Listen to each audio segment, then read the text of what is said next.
Job 19. Then Job spoke again. How long will you torture me? How long will you try to crush me with your words? You have already insulted me 10 times.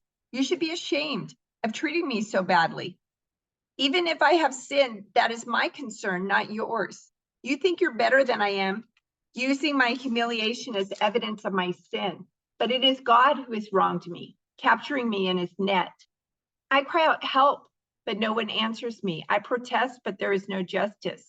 God has blocked my way, so I cannot move. He has plunged my path into darkness. He has stripped me of my honor and removed the crown from my head. He has demolished me on every side, and I am finished.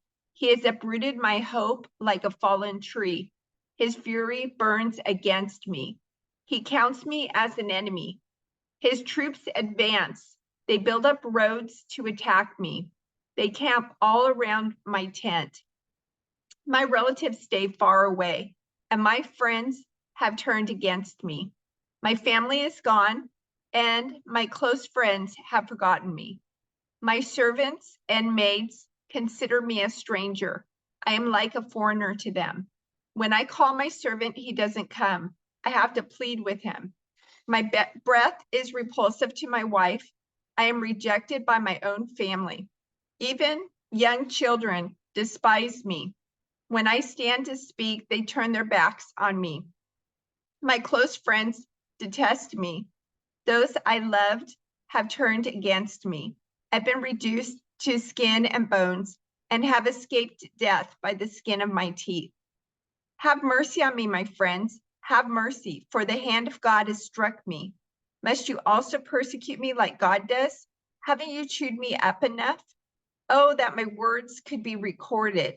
Oh, that they could be inscribed on a monument, carved with an iron chisel and filled with lead, engraved forever in the rock. But as for me, I know that my Redeemer lives, and he will stand upon the earth at last. And after my body has decayed, yet in my body I will see God. I will see him for myself. Yes, I will see him with my own eyes. I am overwhelmed at the thought. How dare you go on persecuting me, saying it is his own fault? You should fear punishment yourselves, for your attitude deserves punishment. Then you will know that there is indeed a judgment. Then Zophar the Naamathite replied, I must reply because I am greatly disturbed.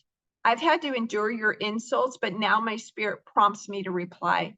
Don't you realize that from the beginning of time, ever since people were first placed on the earth, the triumph of the wicked has been short-lived, and the joy of the godless has been only temporary? Though the pride of the godless reaches to the heavens, and their heads touch the clouds, yet they will vanish forever, thrown away like their own dung. Those who knew them will ask, where are they? They will fade like a dream and not be found. They will vanish like a vision in the night. Those who once saw them will see them no more. Their families will never see them again. Their children will beg from the poor, for they must give back their stolen riches. Though they are young, their bones will lie in the dust. They enjoyed the sweet taste of wickedness, letting it melt under their tongue.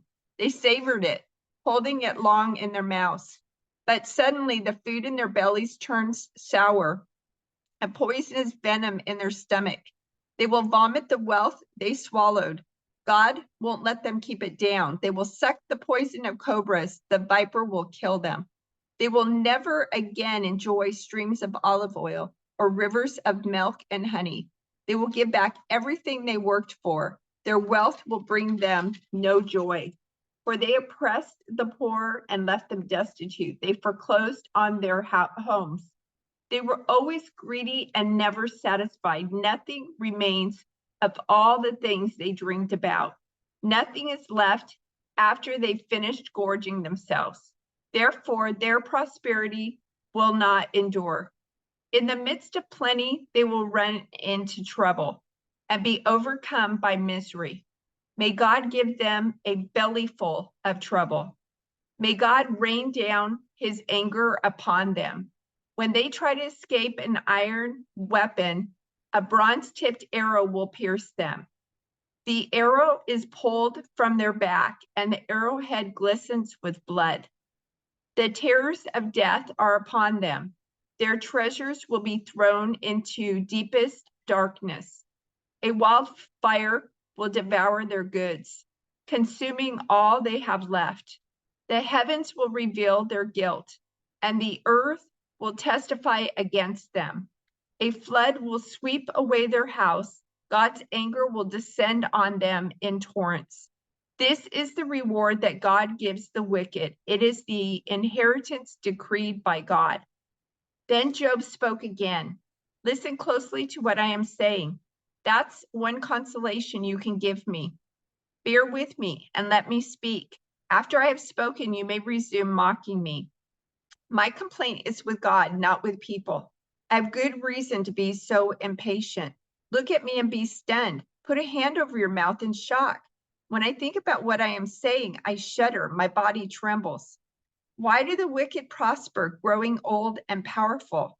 They live to see their children grow up and settle down, and they enjoy their grandchildren. Their homes are safe from every fear, and God does not punish them.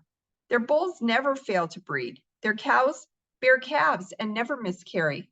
They let their children frisk about like lambs. Their little ones skip and dance. They sing with tambourine and harp. They celebrate to the sound of the flute. They spend their days in prosperity. They go down to the grave in peace. And yet they say to God, go away.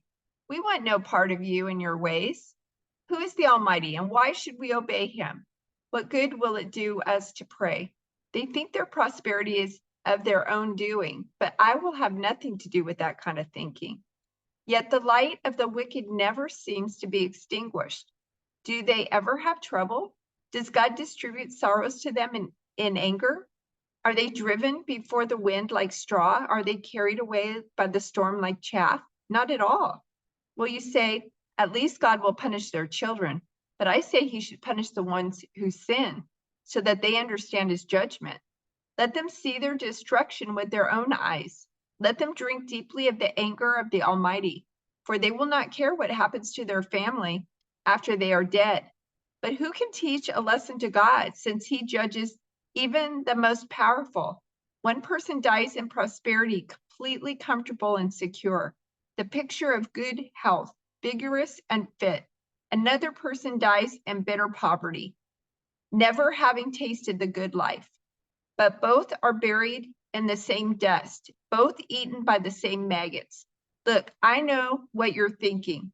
I know the schemes you plot against me. You will tell me of rich and wicked people whose houses have vanished because of their sins. But ask those who have been around, and they will tell you the truth. Evil people are spared in times of calamity and are allowed to escape disaster. No one criticizes them openly or pays them back for what they have done. When they are carried to the grave, an honor guard keeps watch at their tomb. A great funeral procession goes to the cemetery. Many pay their respects as the body is laid to rest, and the earth gives sweet repose. How can your empty cliches comfort me? All your explanations are lies.